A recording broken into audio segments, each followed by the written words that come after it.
Hello and welcome back everyone. जैसा कि last session में हम लोगों ने स्टडी किया था बेसिक्स ऑफ इंटरनेट, और उसमें हम लोगों ने डिस्कस किया था कि आपके जो इंटरनेट से रिलेटेड टर्म्स हैं वो क्या होती हैं, ब्राउजिंग कैसे करते हैं हम लोग, ब्राउज़र क्या होता है, ब्राउज़र सॉफ्टवेयर जो होता है उसका कैसे हम लोग यूज करते हैं।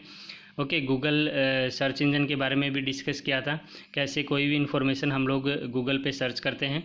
एंड रेस्पेक्टिव जो आपका कनेक्शन, इंटरनेट कनेक्शन के लिए आपके पास जो जो रिक्वायर्ड मिनिमम रिक्वायरमेंट होती है वो क्या होती है। एंड अगर उसमें कोई अगर आपको डाउट है उस सेशन में, तो आप कमेंट बॉक्स में लिख के मेरे से पूछ सकते हैं। अगर आप नए यूज़र हैं तो आप प्लेलिस्ट ज़रूर विजिट कीजिए, वहाँ पे सारे वीडियोज़ आपकी कैटेगराइज हैं, class wise and section wise and subject wise, तो आपको आसानी होगी कोई भी टॉपिक को लर्न करने में, स्टडी करने में। ओके, सो आज का सेशन शुरू करते हैं। आज हम लोग बात करने वाले हैं ईमेल के बारे में। कम्युनिकेशन एंड नेटवर्किंग का ही पार्ट है। Okay, email and exam point of view से एमसीक्यू का क्वेश्चन बनता है ईमेल का फुल फॉर्म। तो ईमेल का पूरा नाम होता है इलेक्ट्रॉनिक मेल, याद रखना है। Email stands for electronic mail. एक क्विक वे होता है कोई भी मैसेज को सेंड करने के लिए एक से ज़्यादा पीपल्स के साथ, यानी कि इंटरनेट की हेल्प से हम लोग एक या एक से ज़्यादा लोगों को एक साथ कोई भी क्विक मैसेज सेंड कर सकते हैं। ओके, बहुत कम टाइम में आपका मैसेज जो है वो डिलीवर हो जाता है। नाउ जो इलेक्ट्रॉनिक मेल है that is send over internet, यानी कि उसके लिए आपके पास इंटरनेट कनेक्शन होना चाहिए। अगर आपके पास इंटरनेट कनेक्शन है you can send an email to another person. और सिर्फ मैसेज के साथ आप, ऐसा नहीं कि मैसेज ही सेंड कर सकते हैं, मैसेज के साथ अगर आपको इमेज सेंड करना है, ओके, एंड आपको ऑडियो सेंड करना है, वीडियो सेंड करना है, तो वो भी आप उसके साथ अटैच कर सकते हैं। और ये आजकल डे टू डे लाइफ में बहुत ज़्यादा रोल प्ले कर रहा है, यानी कि बहुत ज़्यादा इम्पोर्टेंट हो गया है हमारे लिए, कि आई थिंक हर एक पर्सन के लिए नेसेसरी हो गया है एक तरीके से कि वो ईमेल आईडी क्रिएट करे।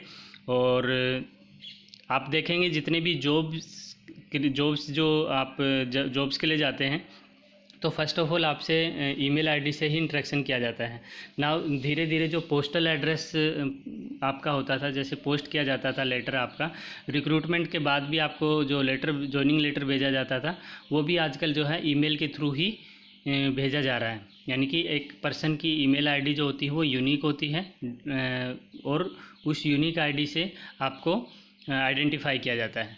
नाउ आप अपने ईमेल के साथ, जैसा कि मैंने कहा, कोई भी स्प्रेडशीट या डॉक्यूमेंट या वीडियो या ऑडियो आप अटैच कर सकते हैं। तो इससे ईजी हो जाता है कि आपको अगर कोई अटैचमेंट भेजना है, कोई लेटर साथ में हैंड रिटन भेजना है, तो वो भी आप भेज सकते हैं। ओके, और मल्टीपल पीपल्स को भेज सकते हैं।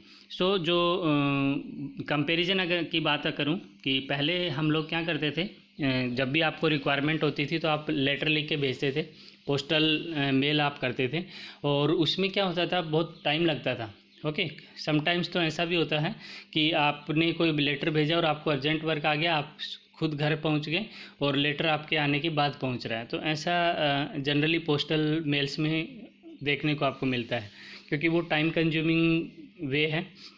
बट ईमेल जो है वो क्विक होता है, इन सेकंड्स आपका जो है मेल आपके रिसिपेंट के पास इनबॉक्स में पहुंच जाता है, जैसे ही आप सेंड बटन पे क्लिक करते हैं। ओके, नाउ अगर मैंने कहा कि कंपैरिजन की बात करूं, तो आपके पास यहाँ पे जो पोस्टल मेल होता है उसमें आपके पास कंप्लीट ज्योग्राफिकल एड्रेस आपके पास होना चाहिए with pin number. Okay, but email में सिर्फ आपके पास क्या होना चाहिए, जो डिजिटल मेल आईडी है, यानी कि यूनिक आईडी आपकी है, वो आपके पास है, तो आप उसको मेल भेज सकते हैं। सिर्फ आपको भेजने के लिए सिर्फ क्या रिक्वायरमेंट है, mail ID. Okay, and return के लिए आपके पास पेन एंड पेपर होना चाहिए। बट यहाँ पे आप अपना जो मेल जो लिखते हैं, इलेक्ट्रॉनिक मेल जो डिजिटल होता है, वो आप कंप्यूटर पे या मोबाइल डिवाइस की हेल्प से लिख सकते हैं। दूसरा, अगर आपको भेजना है पोस्टल मेल, तो आपको बाय एयर, बाय बस या बाय ट्रेन आप भेजते हैं। बट यहाँ पे आपका जो मेल होता है, ईमेल जो होता है, वो आपका डिजिटली सेंड किया जाता है, यानी कि इंटरनेट की हेल्प से, इंटरनेट कनेक्शन की हेल्प से आप सेंड करते हैं। अगर बात करें रिसीविंग की, तो आप जब भी पोस्टल मेल की बात करें तो आप अपने नियर बाई ड्रॉप बॉक्स में जाके अपना लेटर डालते हैं, ओके। बट यहाँ पे आपके पास इनबॉक्स में आपके जो जीमेल आईडी या जो भी आप आईडी यूज़ कर रहे हैं, बहुत सारे आपके ऑर्गेनाइजेशंस हैं जो आपको ईमेल फैसिलिटी प्रोवाइड करती हैं। ओके, सो आपके जो इनबॉक्स होता है आपकी मेल आईडी का, उसमें आपका मेल आपको ड्रॉप हो जाता है, वहाँ से आप देख सकते हैं उसको। सो ये मेन डिफरेंस होता है जो पोस्टल मेल होता है या फिर इलेक्ट्रॉनिक मेल हमारा जो होता है, उसमें मेन डिफरेंस यहाँ पे आप देख सकते हैं। दूसरा, ईमेल एड्रेस की बात करूँ तो कोई भी ईमेल एड्रेस होता है वो @ से आपका सेपरेट होता है। @ से पहले का जो पार्ट होता है वो आपका यूज़र नेम होता है। ओके, क्या होता है? User name. एंड जो बाद वाला पार्ट होता है वो आपका डोमेन नेम होता है। क्या होता है? Domain name. देखिए डिफरेंस क्या होता है। यूज़र नेम में आप अपना खुद का बनाते हैं, बट ऐसा यूज़र नेम आप अगर कोई यूज़र नेम आप बना रहे हैं और वो ऑलरेडी किसी का मेल आईडी पहले से है तो वो आप क्रिएट नहीं कर सकते। आपको एक यूनिक यूज़र नेम आपको देना होता है वहाँ पे। अगर यूनिक है तो आप उस आईडी से आप अपना नया जीमेल आईडी या जो भी आप यूज़ कर रहे हो डोमेन नेम, उसका ईमेल आप क्रिएट कर सकते हैं। ओके, तो यूज़र नेम होता है वो यूनिक होना चाहिए, और जो @ के बाद वाला पार्ट होता है वो आपका डोमेन नेम होता है। और डोमेन नेम आपका होता है कि किस ऑर्गेनाइजेशन से आप ईमेल फैसिलिटी यूज़ कर रहे हैं। अगर वो गूगल का है तो जीमेल हो जाएगा, याहू का है तो yahoo.com.in हो जाएगा, आपका माइक्रोसॉफ्ट का तो outlook.com हो जाएगा। तो वो डिपेंड करता है कि आप किस ऑर्गेनाइजेशन का मेल फैसिलिटी यूज़ कर रहे हो, उसके भी आपका यहाँ पे डोमेन नेम आपका आता है। ओके, नाउ जैसा मैंने बताया कि आपके पास जो मेल आईडी होता है उसका पहले वाला पार्ट जो होता है वो आपका यूज़र नेम होता है, और बाद वाला जो पार्ट होता है वो आपका कंपनी नेम और डोमेन नेम कहलाता है। ओके, जैसे गूगल है तो जीमेल हो गया, आपका आउटलुक है माइक्रोसॉफ्ट का होता है, yahoo.co.in याहू का हो जाता है। तो ये डिफरेंट आप यूज़ कर सकते हो।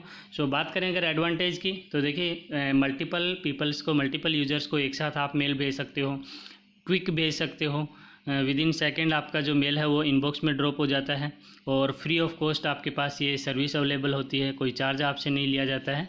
एंड जो इन्वायरमेंट फ्रेंडली है फर्स्ट ऑफ ऑल, कि आपको ज़्यादा मतलब ज़्यादा वर्क नहीं करना होता है सीखने के लिए। एक बार अगर आप मेल कर लेते हैं तो आपको समझ आ जाता है कि किस तरीके से ईमेल को हैंडल किया जाता है। सो ये इसके कुछ एडवांटेजेज हैं ईमेल के। नाउ अगर मैं बात करूं ईमेल अकाउंट क्रिएट करने की, क्रिएटिंग एन ईमेल अकाउंट, सो आज हम जीमेल की बात करेंगे कि जीमेल पे आप कैसे अपना मेल आईडी क्रिएट कर सकते हैं। अलग अलग कंपनीज होती हैं जो डिफरेंट डोमेन नेम प्रोवाइड करती हैं। जैसे गूगल है वो जीमेल का डोमेन नेम प्रोवाइड करती है, माइक्रोसॉफ्ट है वो outlook.com होता है, याहू का याहू मेल होता है, inbox.com है, मोबाइल मी है। बहुत सारे ऐसे आपके पास ऑर्गेनाइजेशंस हैं जो आपके पास ईमेल फैसिलिटी आपको प्रोवाइड करती हैं। नाउ अगर आपको जीमेल पे क्रिएट करना है अकाउंट, सभी और जो ईमेल प्रोवाइडर्स हैं उनके साइन अप का जो प्रोसीजर है वो लगभग सेम होता है, ज़्यादा डिफरेंस नहीं होता है। ठीक है, तो आप जैसे जीमेल पे मैं आपको बता रहा हूँ, इन सिमिलर मैनर आप याहू पे भी अपना अकाउंट क्रिएट कर सकते हैं, आउटलुक पे भी कर सकते हैं। तो सबसे पहले आपको क्या करना है, अगर जीमेल अकाउंट क्रिएट करना है तो आप अपने वेब ब्राउज़र पे जाएंगे और लिखेंगे www.gmail.com और क्रिएट अकाउंट पे क्लिक करेंगे। क्रिएट अकाउंट पे जैसे ही क्लिक करेंगे तो आपके पास कुछ ऐसा ऑप्शन आएगा, एक साइन इन का, एक साइन अप का। साइन इन और साइन अप का ऑप्शन होगा। आपको साइन इन तब यूज करना होता है जब आपने अकाउंट क्रिएट कर लिया है। ओके, देन आप आईडी और पासवर्ड करके साइन इन करते हैं। अगर आप पहली बार जैसे फर्स्ट टाइम आप क्रिएट कर रहे हैं अकाउंट तो आपको साइन अप पे क्लिक करना है। जैसे ही आप साइन अप पे क्लिक करेंगे तो कुछ इस तरीके का आपके पास फॉर्म आपके पास आएगा। वो फॉर्म आपको फिल करना है। उसमें आपसे यूज़र नेम पूछता है, आपके पास पासवर्ड क्या क्रिएट करना चाहते हैं वो पूछेगा, date of birth, gender, okay, ये सारी डिटेल्स आपसे पूछता है। आप इनको फिल करके नेक्स्ट करते जाएंगे तो आपके पास प्राइवेसी पॉलिसी और कैप्चा करके आपके पास आएगा, आपको ये फिल करना पड़ेगा। Then continue to Gmail last option होगा, उस कंटिन्यू टू जीमेल करेंगे तो आपके पास जो जीमेल आईडी आपने क्रिएट की है उसका फर्स्ट पेज ओपन हो जाएगा और आपने जो आईडी बनाई है वो आपको शो हो जाएगी। Okay, now you can use that particular unique ID as an email ID of yourself. इस तरीके से आप क्या कर सकते हो, जीमेल पे अपना अकाउंट क्रिएट कर सकते हो। सो अगर वीडियो आपको पसंद आया तो वीडियो को लाइक कीजिए, शेयर कीजिए, ज़्यादा से ज़्यादा लोगों के साथ शेयर कीजिए सच दैट मैक्सिमम स्टूडेंट्स को इसका बेनिफिट मिल सके। Keep watching, keep learning. अगर नए यूजर हैं तो प्लेलिस्ट ज़रूर विजिट कीजिए। Thank you.